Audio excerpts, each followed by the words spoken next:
Hello students,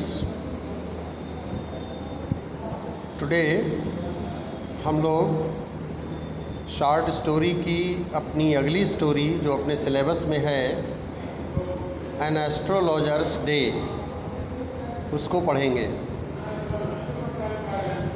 N astrologer's day is a very interesting story, short story written by R.K. Narayan.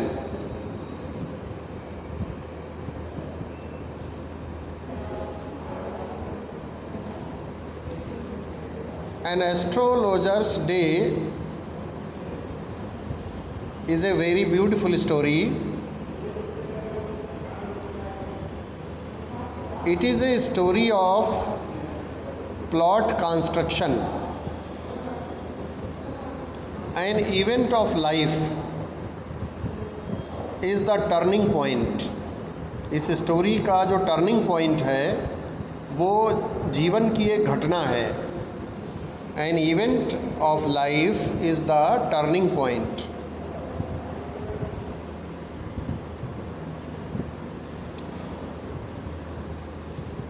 The character portrayal of the astrologer is matchless. जो character पोर्ट्रायल माने जो चरित्र चित्रण है किसका, astrologer का, वो कैसा है, मैचलेस है माने अद्वितीय है, माने बहुत ही अच्छे ढंग से कैरेक्टर पोर्ट्रायल किया गया है स्टोरी राइटर के द्वारा। The description of the place where the astrologer meets his client Guru Nayak is very good. The description of the place माने उस स्थान का डिस्क्रिप्शन मतलब विवरण।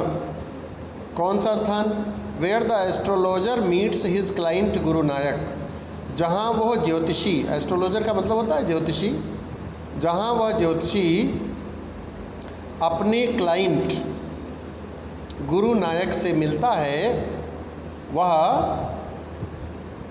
उस स्थान का जो डिस्क्रिप्शन है वो बहुत ही अच्छा है, बहुत सुंदर है।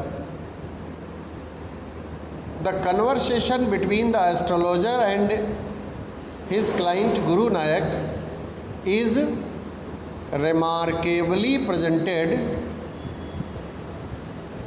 in view of the Indian style of talking. The conversation मतलब वार्तालाप, किसके बीच वार्तालाप, between the astrologer and his client Guru नायक, ज्योतिषी एस्ट्रोलॉजर और उसका जो क्लाइंट गुरु नायक है, उन दोनों के बीच का जो कन्वर्सेशन है माने जो वार्तालाप है, जो बातचीत है, वो कैसी है, इज़ रिमार्केबली प्रेजेंटेड, उसका चित्रण बड़े ही रिमार्केबली मतलब विलक्षण, विचित्र ढंग से किया गया है।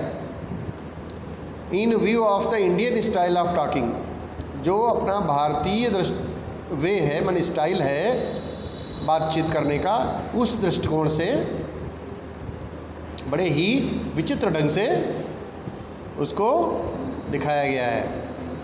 Finally The story has won popularity for the suspense it builds slowly. अंततः जो कहानी है, जो स्टोरी है, उसको हैज़ वन पॉपुलरिटी मतलब ख्याति प्राप्त किया है, स्टोरी ने बहुत ही ख्याति प्राप्त की है, ये स्टोरी बहुत प्रसिद्ध है।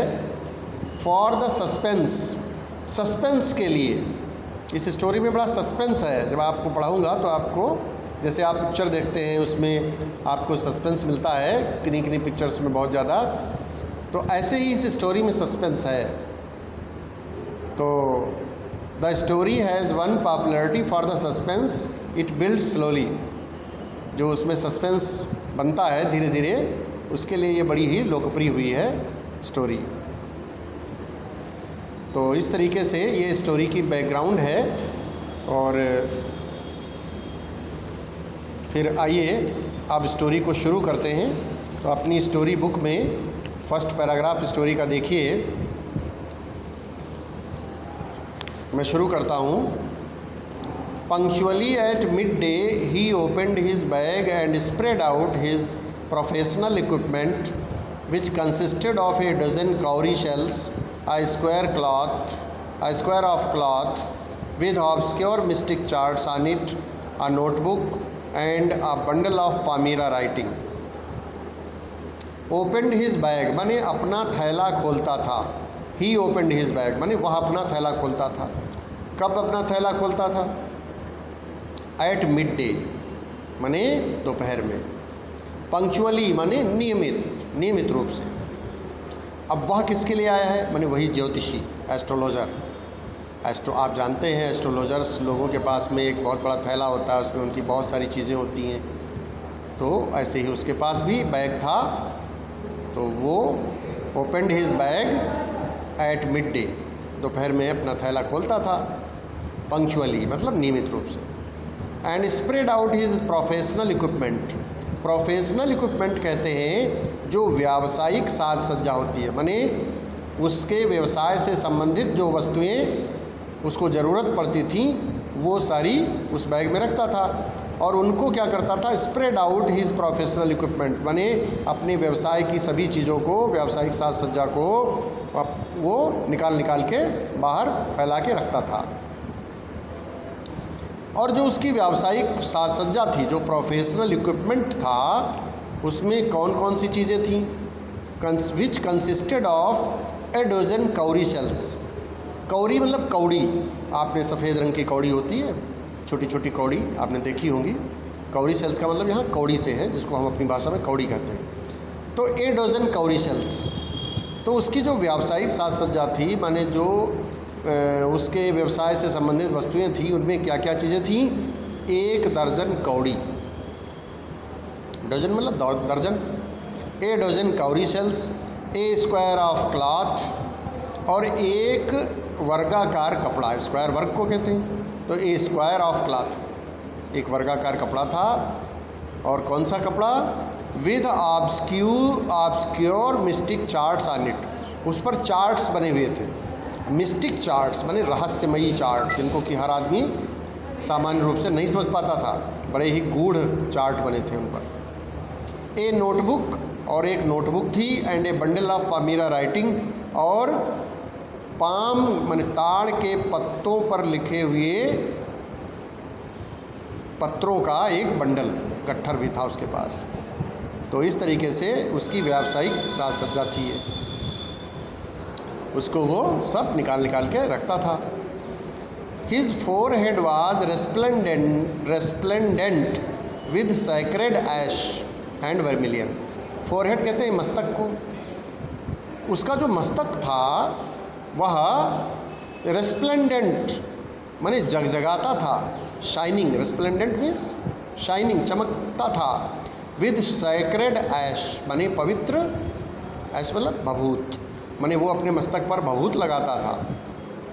एंड वर्मिलियन, और सिंदूर लगाता था. तो इससे उसका मस्तक जगजगाता था.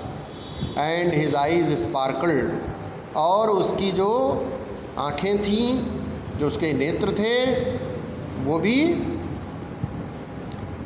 चमकती थी. स्पार्कल्ड किस चीज़, कैसे चमकती थी?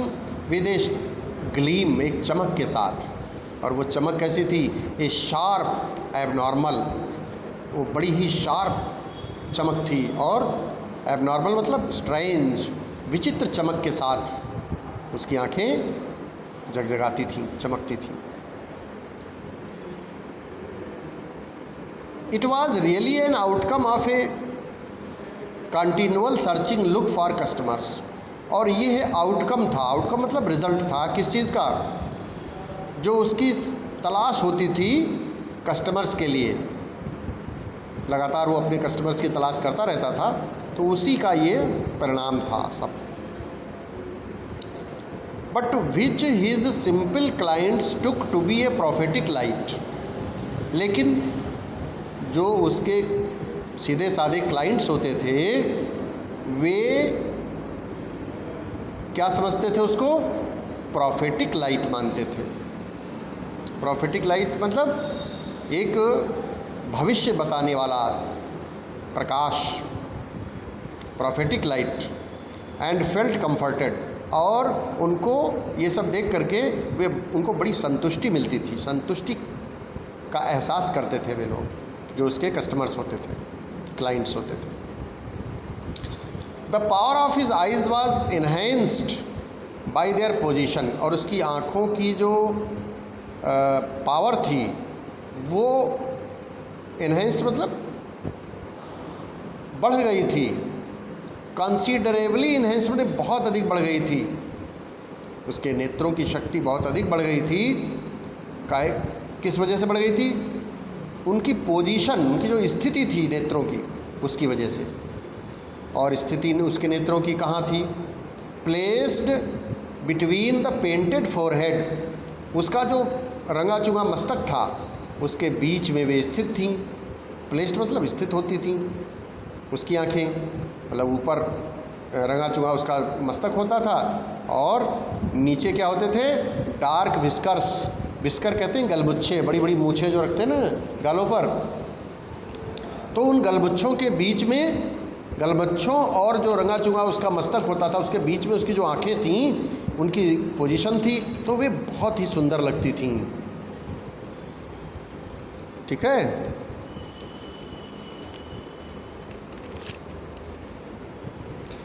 विच स्ट्रीम्ड डाउन हिज चीक्स, और उसके जो गलमुच्छे थे वे उसके गालों तक बढ़े हुए थे। स्ट्रीम डाउन माने बढ़े हुए थे, कहाँ तक? गालों तक। तो ये जो एस्ट्रोलॉजर की पर्सनैलिटी थी उसके बारे में आपने पढ़ा। ये इसकी स्टोरी में शुरुआत में जो स्टोरी राइटर हैं वो एस्ट्रोलॉजर की पर्सनैलिटी के बारे में हमें बताते हैं, उसको डिस्क्राइब करते हैं, जिसको कि हम लोगों ने विस्तृत रूप में अच्छे से पढ़ा। इस वीडियो को ध्यान से कई बार देखिए और समझिए तो आप इस स्टोरी को और अच्छे से समझेंगे। शेष पार्ट फिर आगे पढ़ेंगे अगले टर्म पर।